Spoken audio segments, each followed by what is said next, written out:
Governor దగ్గర, president దగ్గర తమిళనాడు ప్రభుత్వానికి సంబంధించిన బిల్స్ అన్నీ కూడా ఇమీడియట్గా డీమ్డ్ టు బి పాస్డ్ అని చెప్పి సుప్రీంకోర్టు డిక్లేర్ చేసేస్తుంది అనమాట. అంటే గవర్నర్, ప్రెసిడెంట్ సంతకం పెట్టకపోయినా సుప్రీంకోర్టే అవి డీమ్డ్ టు బి పాస్డ్ అని చెప్పేసింది.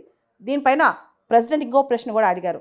అసలు ఇంత పెద్ద క్వశ్చన్, ఇంత పెద్ద అంశం కాన్స్టిట్యూషనల్ బెంచ్ ఆర్టికల్ 145 క్లాస్ 3 ప్రకారం కాన్స్టిట్యూషనల్ బెంచ్ పెద్ద బెంచ్కి పంపించకుండా కేవలం 2 జడ్జిలు ఎందుకు తీర్పిచ్చారు?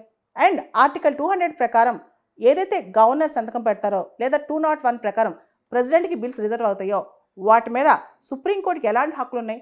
సుప్రీంకోర్టు వాటి గురించి ఎలాంటి డైరెక్షన్స్ ఇవ్వచ్చు? ఇవన్నీ కూడా ఆవిడ 14 క్వశ్చన్స్ అడిగారు.